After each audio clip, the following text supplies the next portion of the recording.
My Bloody Life, Chapter 1, La Familia.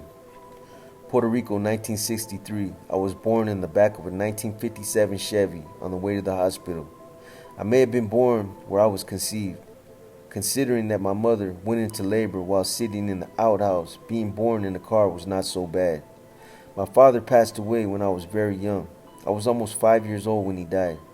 I don't have too many memories of him other than what my mother has told me and the personal memory of seeing him on his deathbed. I wish he could have been there to guide me through life, to give the advice that only one's father can give. My mother was a young girl when she married my father. She was 16 and he was 74. He was a widower with 6 children, all older than my mother, and he had several grandchildren her age. His children resented my mother for being so young and marrying such an old man. To this day, one of them still does not really accept my sisters and me as siblings. I don't know much about my father. I never bothered to ask. But those who claim they knew him say he was a good man. I'll take their word for it, I guess. But even Richard Nixon was considered a good man after he died. As you can expect from an old geezer marrying a teenager, my father died while my sisters and I were very young. To me, the fact that a 74-year-old man fathered 3 kids with a teenage girl is incredible.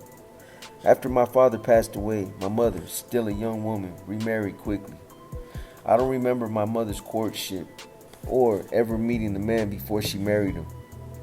Perhaps I was too young to remember, or maybe she never stopped to think that what we thought about him was important. I do remember being beaten, almost tortured, by my aunt and cousins when my mother went away on her honeymoon. I guess I wasn't that young after all. I do remember the pain. We lived in a little hilltop village in central Puerto Rico. It was a village of farmers. Everybody lived off the land. My father's family was from the city.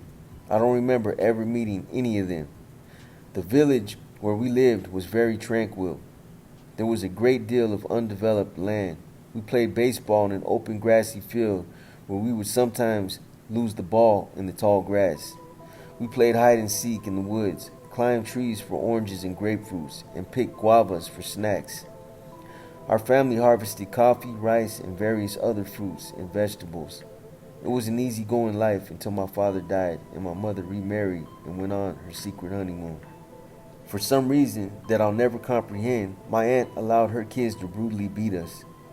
At any given moment, we could be kicked, punched, or made into a bloody mess for no reason at all. My cousins were not punished. In fact, I remember laughter from the adults. Alberto was our oldest cousin, and at that time, he was the biggest jerk in the world. Alberto would make my sisters and me run up and down a rocky hill, knowing we would fall and hurt ourselves. He would initiate the abuse by sending his little brothers to punch us, kick us, whatever. He was a very sick individual. Our house was about 100 yards up the hill from my aunt's house. It was unoccupied and unlocked while my mother was gone. One morning, Alberto led me up to our house with the promise of giving me a slingshot and showing me how to use it. I was excited. Once we got to the house, he pulled a slingshot from his back pocket and told me that mine was on the kitchen table. I hurried inside, happy and excited, but found nothing. When I turned to go back outside, Alberto was there behind me. Alberto picked me up, carried me to my mother's bedroom, and threw me on the bed face down. I tried to turn around and get up, but he held me down by the back of my neck. Alberto pushed my face into the mattress, almost suffocating me. I felt him grab the elastic waist of my shorts and pull them down. With one strong pull, Alberto had my shorts down to my ankles. I struggled. He put his other hand on the back of my head and pushed down hard. I was nearly motionless. I'm going to change this a little bit right here because it's kind of graphic, man. I just don't want to read it. I felt Alberto shove himself inside me and I started to struggle again. Alberto laid me over and held me down. Within seconds, the ordeal was over. Alberto got up and released me. As he fixed his pants, he threatened to kill me if I ever told anybody.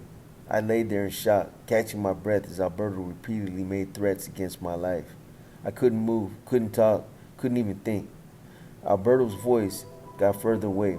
I realized he had left the room, but then he came back. I felt something cold and wet brush up against my inner thighs, up to my testicles, and between my buttocks. Alberto lifted me by the legs and tossed me toward the foot of the bed. My body turned as my legs flew through the air. He was cleaning a spot on the bed with a wet rag. I then realized that the cold wetness I had felt was Alberto cleaning me up. Slowly, with no emotion or thought, I pulled my shorts back up and stood there like a zombie. Alberto left the room, came back without the rag, and walked directly up to me. He grabbed me by the neck and lifted me so that I was face to face with him. Alberto said, "Si dices algo, te matar, como un perro." If you say something, I will kill you like a dog. I know I didn't say that right, but come on, now I tried. He threw me on the bed and left. I sat numbly on the foot of my mother's bed for I don't know how long. I don't remember when I left the house, with whom, or how long after the rape took place. I don't remember feeling shame or anger. I don't remember crying or feeling pain or discomfort after the incident. In fact, although I remember that episode as it was just yesterday, I can remember little else about life in Puerto Rico from that day forward.